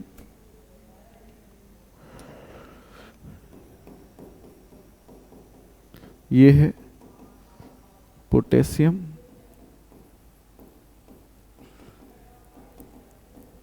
Rubidium, caesium, francium, beryllium, magnesium, calcium, strontium, barium और रेडियम। ठीक है, ये सारे तत्व हैं, इनके बारे में अपन बात करेंगे ही। साथ में इनके इलेक्ट्रॉनिक विन्यास या इलेक्ट्रॉनिक कॉन्फ़िगरेशन को अगर अपन देखें तो हम जनरलाइज कर सकते हैं कि इन सब में जो बाहर वाला ऑर्बिट होगा, जो n, आप ऐसे कह सकते हो, लास्ट में जो s सब शेल होगी, उन सब में लास्ट में s में एक ही इलेक्ट्रॉन आएगा, और इन सब के लास्ट में s सब शेल में, s उपकक्ष में 2 इलेक्ट्रॉन आएंगे। सॉरी, कितने इलेक्ट्रॉन आएंगे? इसमें 2 इलेक्ट्रॉन आएंगे, इसमें 1 इलेक्ट्रॉन होगा। ns में 1 इलेक्ट्रॉन आएगा, इधर ns में 2 इलेक्ट्रॉन आएंगे। 1 इलेक्ट्रॉन 2 इलेक्ट्रॉन। ठीक है, तो इसके पीछे इन सब के इलेक्ट्रॉनिक विन्यास भी अभी अपन लिखेंगे। तो general electronic configuration s block पूरे का क्या है? ns में या तो 1 इलेक्ट्रॉन होगा या 2 इलेक्ट्रॉन होंगे। इसमें कौन कौन से ग्रुप आते हैं? ग्रुप 1 आता है और ग्रुप 2 आता है। इन सब में जो लास्ट इलेक्ट्रॉन होगा वो कहाँ पे आएगा? s ऑर्बिटल में आएगा। कहाँ आएगा? लास्ट इलेक्ट्रॉन जो होगा वो s ऑर्बिटल s कक्षक में ही आएगा। ठीक है भाई, अब इसके बाद देखेंगे तो ये अपना ग्रुप 1 है, मैंने अभी लिखे ही थे। ये ग्रुप 2 है, इन सब का इस तरह से आ जाएगा। अभी अपन चेक करते हैं कि क्या इन सब का इलेक्ट्रॉनिक विन्यास किस तरह से होगा, है ना। इन सब में क्या ऐसा होगा कि नहीं होगा, है ना। तो हम ऐसे लिख सकते हैं भाई, इन सब के इलेक्ट्रॉनिक विन्यास अपन लिख सकते हैं। तो इन सब के मैं इस तरफ लिख देता हूँ। तो हाइड्रोजन का एटॉमिक नंबर है 1, तो इसका इलेक्ट्रॉनिक कॉन्फ़िगरेशन होगा 1s1। लिथियम का एटॉमिक नंबर है 3, तो इसका होगा 1s2 2s1। देखो लास्ट में 1 इलेक्ट्रॉन इसमें आ गया। इसका एटॉमिक नंबर है क्या? 11, तो 1s2 2s2 2p6 3s1, है ना। इसमें पोटेशियम का एटॉमिक नंबर है 19, 1s2 2s2 2p6 3s2 3p6 4s1। इसके बाद लास्ट, इसके आगे वाले का एटॉमिक नंबर है 37, तो भर दो 1s2 2s2 2p6 3s2 3p6 4s2 3d10 4p6 5s1, है ना। आप सोच रहे हो सर आप ऐसे कैसे फटाफट भरते हुए जा रहे हो, है ना, हमें तो ऐसे पता ही नहीं चलेगा कुछ। तो मैं आपको ये बता देता हूँ, आप इलेक्ट्रॉन भरने शुरू करो। आप सबसे पहले 1s भरो, 2s भरो, 2p भरो, 3s भरो, 3p भरो, 4s भरो, 3d भरो, फिर 4p भरो, फिर 5s भरो, फिर 5p भरो, फिर 5p भरने के बाद, सॉरी 5p नहीं, पहले 4d भरेंगे। पहले आप 4d भरो, फिर 5p भरो, फिर 6s भरो, फिर 4f भरो, फिर 5d भरो, फिर उसके बाद 6p भरो, फिर 7s भरो, फिर 5f भरो, फिर 3d भरो, सॉरी 6d भरो, इस तरह से। ठीक है, अपना लगभग काम 7s तक हो जाएगा। ठीक है, अब बच्चों ये कैसे है? तो ये n+l वाला अपना रूल था, याद है, उसी के हिसाब से ये सब होगा। ठीक है, तो अब देख लेते हैं कि इसमें क्या है। तो मैं इनके लिखवा देता हूँ आपको। तो आगे वाले का क्या हो जाएगा? 1s2 2s2 2p6 3s2 3p6 4s2 3d10 4p6 5s2 4d10 5p6 और 6s1। ठीक है, अब इसके बाद क्या आएगा? 1s2 2s2 2p6 3s2 3p6 4s2 3d10 4p6। ठीक है, 4p6 के बाद क्या आएगा? 5s2 4d10, 5p6, फिर क्या आएगा 6s2, 4f14, फिर क्या आएगा 5d10, और फिर लास्ट में क्या आ जाएगा देखना भाई, लास्ट में आ जाएगा आपके 6p आएगा पहले, फिर आएगा, है ना, एक मिनट बस, 6p6 और फिर आ जाएगा 7s1। ठीक है, तो इन सब का इलेक्ट्रॉनिक कन्फिग्रेशन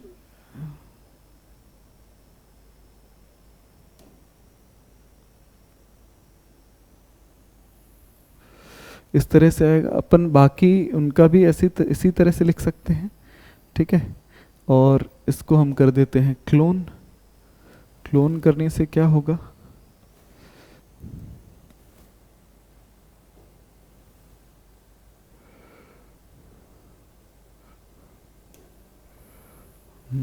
छोड़ो कोई नहीं, अपन उसको दोबारा लिख देंगे, कोई बात नहीं। तो आज के लिए हम इतना ही करते हैं। ठीक है, इसमें अपने क्या किया, ग्रुप 1 का इलेक्ट्रॉनिक कन्फिग्रेशन लिख दिया, और ग्रुप 2 का अपन आगे लिखेंगे, और ग्रुप 2 में क्या होगा, इन सब में सेम ही रहेगा, और उसके बाद बस एक जगह चेंज आ जाएगा। ठीक है, तो इसको हम फाइल को सेव कर देते हैं, और फिर आज की क्लास यहीं तक रखते हैं। नेक्स्ट क्लास में हम इस ग्रुप 1 को कंप्लीट कर देंगे। ठीक है, तो USB 1 में कर देते हैं, सॉरी USB 1 नहीं, स्टोरेज में न्यू सेशन, यहाँ पे लिख देते हैं केमिस्ट्री, केमिस्ट्री के बाद कर देते हैं ओके, इसका नाम चेंज कर देते हैं, लिख देते हैं पीरियोडिक टेबल,